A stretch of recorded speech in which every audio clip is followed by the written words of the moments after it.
আসসালামু আলাইকুম। ইয়েমেনে ভয়াবহ হামলা যুক্তরাষ্ট্রের, নিহত শতাধিক। ইয়েমেনের হুথিদের প্রতি সহায়তা বন্ধ না করলে ইরানকে কঠিন পরিণতির হুমকি ডোনাল্ড ট্রাম্পের। লক্ষ্য হামাস ও হিজবুল্লাহর ন্যায় হুথি আর্মিকে সম্পূর্ণ ধ্বংস করা এবং লোহিত সাগরকে নিরাপদ করা। মস্কো বলেছে কুরস্কে ইউক্রেন সেনাদের আত্মসমর্পণের সময়সীমা দ্রুত ফুরিয়ে আসছে। বিডিভিউস এন্টারটেনমেন্টে স্বাগত জানাচ্ছি আমি ফাহাদিয়া মিতো। আজ জানাবো প্রতিরক্ষা সংক্রান্ত গুরুত্বপূর্ণ কিছু খবর। ইয়েমেনের রাজধানী সানা সহ বিভিন্ন এলাকায় শনিবার ধ্বংসাত্মক বিমান হামলা চালিয়েছে যুক্তরাষ্ট্র।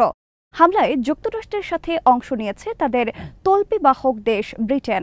শনিবার মধ্যরাত থেকে রোববার সকাল পর্যন্ত দফায় দফায় বিমান হামলায় কেঁপে ওঠে ইয়েমেনের রাজধানী সানা সহ আশেপাশের এলাকায়। ইয়েমেনের হুথি আর্মির পক্ষ থেকে বলা হয়েছে 4টি এলাকায় বড় মাত্রায় হামলা চালিয়েছে যুক্তরাষ্ট্র। এতে নিহত হয়েছে কয়েক ডজন ইয়েমেনি। ইয়েমেনের হুথি আর্মি মঙ্গলবার লোহিত সাগর, এডেন উপসাগর ও বাবেল মান্দেব প্রণালীতে ইসরায়েলি জাহাজ চলাচলের ওপর নিষেধাজ্ঞা আরোপের জবাবে এই হামলা পরিচালনা করল যুক্তরাষ্ট্র।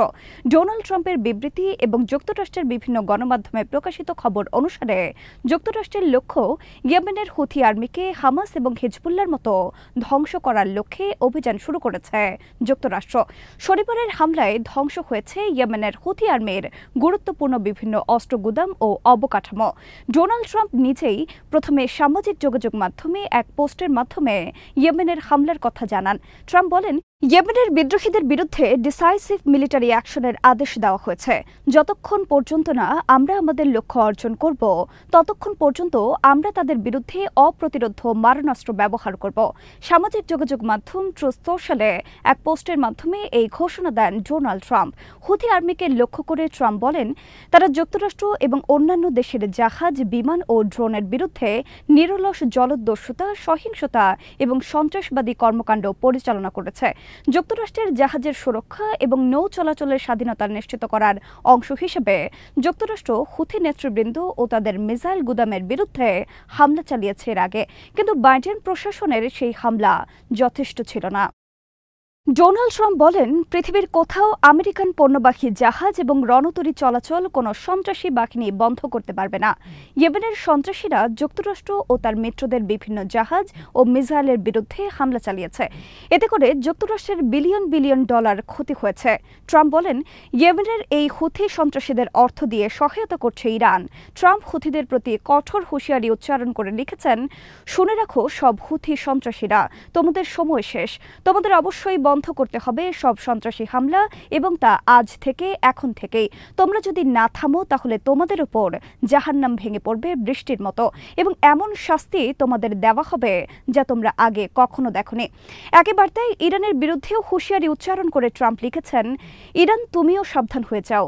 ইয়েমেনের হুথিদের প্রতি সহায়তা বন্ধ করো। আমেরিকা আর আমেরিকান প্রেসিডেন্টকে হুমকি দেওয়া বন্ধ করো। ইতিহাসের সবচেয়ে বড় ম্যান্ডেট নিয়ে এবার আমেরিকান প্রেসিডেন্ট ক্ষমতায় বসেছেন। আমাদের নৌ চলাচলে কোনো বাধা সৃষ্টি করবে না। আমি তোমাদের আবার সাবধান করে বলছি, তোমরা যদি এসব বন্ধ না করো তাহলে তোমাদেরকে কড়ায় গণ্ডায় এর মাসুল দিতে হবে, আর এই ক্ষেত্রে তোমরা আমাদেরকে মোটেই ভালো হিসেবে দেখতে পাবে না। ট্রাম্প বলেছেন, ইয়েমেনের হুথিদের বিরুদ্ধে আক্রমণের জন্য তিনি শনিবার চূড়ান্ত আদেশ দিয়েছেন। হোয়াইট হাউসের পক্ষ থেকেও শনিবার বেশ কয়েকজন কংগ্রেসম্যানকে জানানো হয়েছে। যুক্তরাষ্ট্রের একজন সেনা কর্মকর্তা সিএনএনকে জানিয়েছেন, ইয়েমেনের বিরুদ্ধে হামলার সিদ্ধান্তের আগে ব্যাপক ভিত্তিক গোয়েন্দা তথ্য সংগ্রহ এবং তা নিয়ে আলোচনা করা হয়েছে। ইয়েমেনের বিরুদ্ধে আক্রমণের সিদ্ধান্তের কারণ বিষয়ে বলা হয়েছে, বিশ্বের অন্যতম ব্যস্ত সমুদ্র বাণিজ্য রুট হল লোহিত সাগর। লোহিত সাগরে প্রবেশ করতে হয় সংকীর্ণ বাবেল মান্দেব প্রণালী হয়ে। বাবেল মান্দেব প্রণালী ইয়েমেনের দখলে। গাজা ইসরায়েল যুদ্ধের সময় ইয়েমেনের হুথি বিদ্রোহীরা সম্পূর্ণরূপে নিয়ন্ত্রণে গুরুত্বপূর্ণ বাবেল মান্দেব প্রণালী। তাদের কারণে অচল হয়ে যায় গুরুত্বপূর্ণ লোহিত সাগর সমুদ্র রুট। লোহিত সাগর অচল হওয়ার কারণে গুরুত্বহীন হয়ে পড়ে মিশরের সুয়েজ ক্যানাল। এছাড়া নৌ চলাচল অচল হয়ে পড়ে এডেন উপসাগর, আরব সাগর সহ বিস্তীর্ণ অঞ্চলে। গাজা ইসরায়েল যুদ্ধের সময় ইয়েমেনের ইরান সমর্থক হুথি বিদ্রোহীরা 100-র বেশি জাহাজে আক্রমণ চালায়। এর ফলে লোহিত সাগরে জাহাজ চলাচল ব্যাপকভাবে হ্রাস পায়। যেখানে ইয়েমেনের হামলার আগে বছরে 25,000-এর বেশি জাহাজ চলাচল করত লোহিত সাগরে, সেখানে তা পরবর্তীতে নেমে আসে মাত্র 10,000-এ। এই ঘটনায় উদ্বিগ্ন হয়ে পড়ে যুক্তরাষ্ট্র। সে কারণে যুক্তরাষ্ট্রের এখন লক্ষ্য হল ইয়েমেনের হুথি আর্মির সামরিক সক্ষমতা ধ্বংস করা, যাতে ভবিষ্যতে তারা আর কখনো লোহিত সাগর সহ ইয়েমেন ঘিরে সমুদ্র অঞ্চলে প্রভাব বিস্তার এবং হামলা চালাতে না পারে। ট্রাম্পের ইয়েমেনে হামলার আদেশ বিষয়ে হুথি পরিচালিত স্বাস্থ্য মন্ত্রণালয়ের এক বিবৃতিতে বলা হয়েছে, যুক্তরাষ্ট্রের এই ঘোষণা একটি অপরাধমূলক আগ্রাসন ইয়েমেনের বিরুদ্ধে। তাদের এই আগ্রাসন ইয়েমেনের মানুষের ইচ্ছাশক্তিকে ধ্বংস করতে পারবে না। 2023 সালের অক্টোবর মাসে গাজায় ইসরায়েল যুদ্ধ শুরুর পর ফিলিস্তিনিদের পক্ষ নিয়ে ইসরায়েলের বিরুদ্ধে যুদ্ধ শুরু করে ইয়েমেনের হুথি আর্মি। এর অংশ হিসেবে তারা আক্রমণ চালায় লোহিত সাগর, এডেন উপসাগর, আরব সাগর, ভারত মহাসাগর সহ বিস্তীর্ণ সমুদ্র অঞ্চলে যুক্তরাষ্ট্র সহ পশ্চিমা বিভিন্ন জাহাজে। কেবল তাই নয়, সরাসরি ইসরায়েলের ভূখণ্ডেও মিসাইল হামলা চালায় ইয়েমেনের হুথি আর্মি। জবাবে যুক্তরাষ্ট্র তার ইউরোপিয়ান মিত্রদের নিয়ে গঠন করে আন্তর্জাতিক সি ফোর্স। ইয়েমেন ঘিরে মোতায়েন করে বিমানবাহী রণতরী সহ শক্তিশালী সব যুদ্ধজাহাজ, শুরু করে ইয়েমেনের বিরুদ্ধে ধ্বংসাত্মক হামলা। চলতি বছর 19 জানুয়ারি থেকে গাজা যুদ্ধবিরতি শুরু হলে ইয়েমেনের হুথি আর্মি বন্ধ করে ইসরায়েলের বিরুদ্ধে হামলা। কিন্তু যুদ্ধবিরতি চলাকালে গাজা সহ গোটা পশ্চিম তীরে ইসরায়েলের আগ্রাসন ও গাজা অবরোধ করে রাখার পর ইয়েমেনের হুথি আর্মি ঘোষণা দেয়, ইসরায়েল যদি যুদ্ধবিরতি চুক্তি পুরোপুরি না মানে তাহলে তারা আবার হামলা শুরু করবে ইসরায়েল ও যুক্তরাষ্ট্রের বিরুদ্ধে। মঙ্গলবার ইয়েমেনের হুথি আর্মি লোহিত সাগর, এডেন উপসাগর ও বাবেল মন্দেব প্রণালীতে ইসরায়েলি জাহাজ প্রবেশের ক্ষেত্রে নিষেধাজ্ঞা আরোপ করে। এর জবাবে যুক্তরাষ্ট্র এবার শুরু করল হুথি আর্মিকে পুরোপুরি ধ্বংস করার মিশন। যেমন ইসরায়েল ধ্বংস করেছে গাজার হামাস ও লেবাননের হিজবুল্লাহকে। হুথি আর্মির পক্ষ থেকে এক বিবৃতিতে বলা হয়েছে, তারা ইসরায়েলের বিরুদ্ধে হামলা শুরু করবে। এর ফলে মধ্যপ্রাচ্যে আবার ছড়িয়ে পড়ল নতুন এক যুদ্ধ। আরবদের শক্ত অবস্থানের কারণে ট্রাম্পের গাজা পরিকল্পনা নস্যাৎ হলেও এবার ইয়েমেনের ক্ষেত্রে তাদের ভূমিকা কি হয় তা দেখার অপেক্ষায় বিশ্ব। কুরস্কে অবরুদ্ধ ইউক্রেন সেনাদের উদ্দেশ্যে মস্কো বলেছে, সময় দ্রুত ফুরিয়ে আসছে।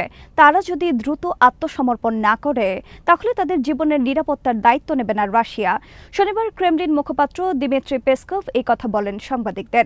দিমিত্রি পেসকভ বলেন, প্রেসিডেন্ট পুতিনের দেওয়া সুযোগের কার্যকারিতা এখনো বলবৎ আছে, কিন্তু এটা অনির্দিষ্টকালের জন্য বহাল থাকবে না। গত শুক্রবার প্রেসিডেন্ট পুতিন বলেন, কুরস্কে ইউক্রেন সেনাদের ঘেরাও করে রেখেছে রাশিয়ান সেনা। তারা যদি আত্মসমর্পণ করে তাহলে তাদের কাউকে হত্যা করা হবে না এবং আন্তর্জাতিক স্বীকৃত নিয়ম অনুযায়ী মর্যাদা পাবেন তারা।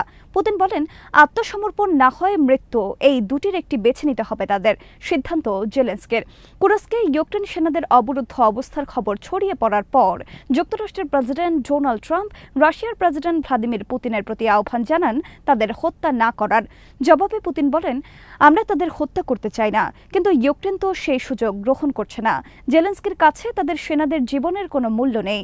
আগেও মারিউপোল সহ বিভিন্ন যুদ্ধক্ষেত্রে তার প্রমাণ দিয়েছে জেলেনস্কি।